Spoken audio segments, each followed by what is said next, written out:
분들이 그림을 그리기 시작한 초보라면 이런 경험 해보셨을 겁니다. 그림을 많이 그리고 또 꾸준히 그리면 실력이 늘 것 같아서 진짜로 열심히 연습을 했어요. 그런데 막상 그림을 완성해보면 뭔가 모자란 느낌이 들어요.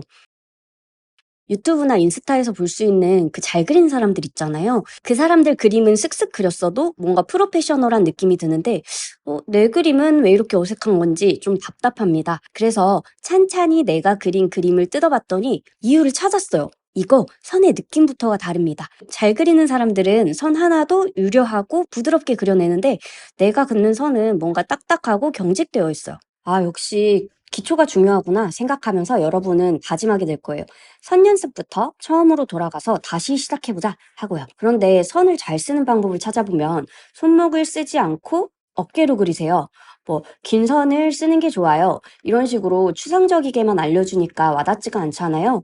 연습을 하려고 해도 구체적이게 뭘 알고 하고 싶은데 연습하려는 사람 입장에서는 막막한 마음이 들죠. 이런 경험 여러분만 하는 걸까요? 아니요. 저도 초보 시절엔 이런 경험 수없이 했어요. 그치만 지금은 스케치 없이 펜만으로도 어반 스케치를 하고 펜 드로잉이 좋아서 늘 스케치 노트를 가지고 다닐 정도로 좋은 선을 쓰게 되었습니다.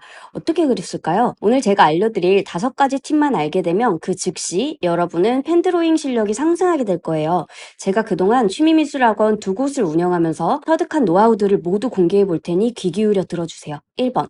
실수는 오히려 매력이다. 지울 수 없는 펜의 특성을 받아들이기. 첫 번째 팁은 펜의 단점을 오히려 장점으로 만드는 마인드셋이에요. 사실 처음에 펜으로 그릴 때 제일 무서운 게 실수하면 어떡하지? 이런 거잖아요. 저도 그랬어요. 지울 수도 없는 펜으로 선을 긋다 보니까 삐끗하기도 하고 틀릴까봐 전전긍긍했죠. 근데 실수라는 게 무조건 나쁜 건 아니더라고요. 여러분 유명한 화가 밤로스를 아세요? 그림을 그립시다 라는 프로그램으로 유명한 분이죠. 이분이 그림을 그리다가 틀렸을 때 늘 하는 말 중에 이건 실수가 아니에요. 행복한 사고가 난 거죠. 라는 말이 있어요. 이분은 촬영 중에 틀리게 그리는 일이 생기면 오, 이것도 행복한 사고네요 하면서 그 부분을 즉흥적으로 멋진 구름이나 나무로 바꿔버리거든요. 우리가 그린 어반 스케치에서도 실수가 매력이 되는 상황들이 있어요. 삐뚤어진 선이 오히려 자연스러움을 만들어줘요. 약간의 왜곡은 개성이 되거든요. 완벽한 직선보다 손맛 나는 선이 더 감성적일 수가 있는 거예요. 건물을 그리다 선이 삐뚤어졌다면 건물이 살짝 기울어진 것처럼 표현해도 괜찮아요. 선을 긋다가 힘 조절이 잘못돼서 나도 모르게 너무 진한 선을 그어버렸다. 그러면 그 부분을 그림자나 강조하는 부분으로 만들어 보세요. 예를 들어서 이 그림에서 카페의 의자를 그릴 때 다리가 조금 삐뚤어졌다고 해봅시다. 오히려 그런 불안전함이 현실감을 줍니다. 실제로 이 그림에서도 테이블과 의자의 투시가 조금씩 어색한 부분이 있는데 그게 오히려 자유로운 바캉스의 분위기를 더해주고 있죠. 그러니까 실수했을 때 당황하지 말고 이것도 나쁘지 않네 이렇게 생각해보세요. 의외로 그 실수가 그림의 포인트가 될 수 있어요. 2번째 팁은 압력을 조절해서 그려보라는 거예요. 선 연습에서는 압력 조절이 정말 핵심이에요. 이 압력을 피랍이라고 하는데요. 가벼운 압력으로 그리면 연하고 부드러운 선이 나와요. 이런 선은 배경이나 스케치할 때 좋아요. 이 한국 풍경에서 멀리 있는 풍경들은 가벼운 압력으로 흐릿하게 그렸어요. 확실히 좀 멀어 보이죠?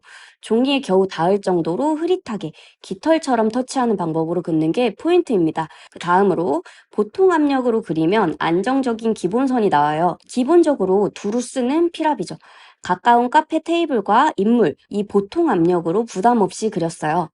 일반적으로 필기할 때 평소 글씨를 쓰는 정도의 평범한 압력으로 쓰는 선입니다. 강한 압력은 진하고 굵은 선을 내줘요. 강조하거나 가까운 거리를 묘사할 때 씁니다. 제 그림 속에서는 검은 난간을 칠하거나 의자의 그림자를 강조할 때, 또 가까운 땅의 질감을 묘사할 때 썼어요. 강한 압력이라고 해서 너무 힘을 줄 필요는 또 없고요. 펜 끝이 손상되지 않을 정도만 세게 쓰는 게 좋답니다. 자, 이렇게 상황별로 피랍을 조절하면서 펜 드로잉을 하게 되면 자연스럽게 원근감이 살아나게 돼요.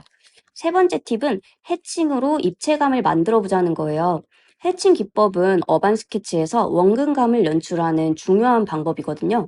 해칭이 뭐냐면 평행선들을 그어서 음영과 질감을 표현하는 기법이에요. 여기 보이는 부분처럼 선을 일정한 간격으로 긋는 게 기본인데요. 너무 촘촘하거나 너무 널찍하지 않게 그려주면 좋겠죠? 자, 우리 카페 파라솔 아래 그림자는 세로 해칭으로 깔끔하게 표현하고 배의 목재 질감은 비스듬하고 불규칙한 해칭을 써서 거친 느낌을 만들었어요. 이렇게 해칭으로 입체감을 만들 때 너무 기계적으로 선을 그릴 필요도 없고 다양한 두께와 간격으로 다양한 어둠을 표현해보면 좋아요. 단, 모든 그림자를 해칭으로 할 필요는 없고요. 원하는 부분만 선택적으로 자유롭게 사용해봅니다. 네 번째 팁은 선을 그리다 부담되면 중간중간 끊어서 그리는 것입니다. 제 그림 속에도 여기저기 선이 끊어진 부분들이 보이시죠? 왜 선을 끊어서 그릴까요? 선을 끊어서 그리면 실수 위험이 줄어들어요.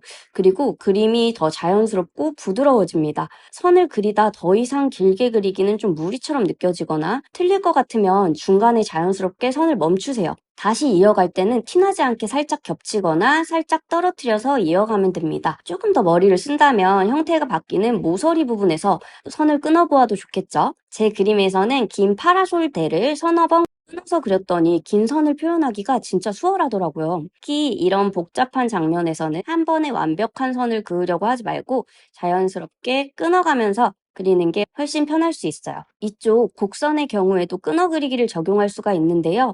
배의 가판 라인을 보면 한 번에 쭉 그으려고 하지 말고 몇 번을 끊어서 그렸더니 형태도 중간중간 점검하면서 그릴 수 있고 배의 곡선미가 더 자연스럽게 표현됐죠?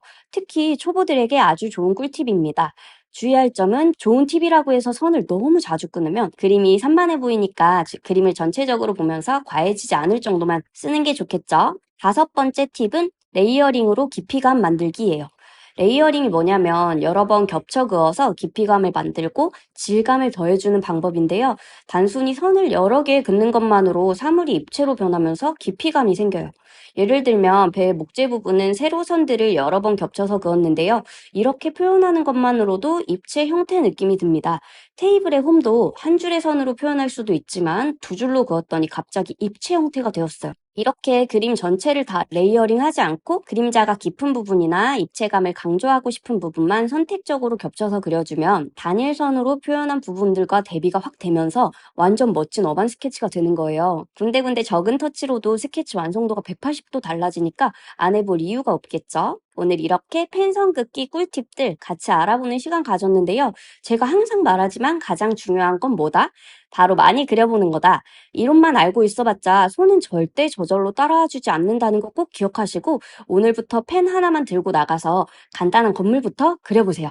처음엔 어색해도 일주일만 연습하면 확실히 달라질 거예요. 제가 준비한 오늘 내용은 여기까지고요. 도움이 되셨다면 구독, 좋아요, 알림 설정 잊지 마시고 여러분이 펜드로잉 하면서 들었던 생각, 배우고 싶은 내용들 있으시면 댓글도 남겨주세요. 제가 하나하나 확인하고 중요한 내용들은 피드백도 같이 드릴게요. 오늘도 시청해주셔서 감사하고 다음에 또 만나요.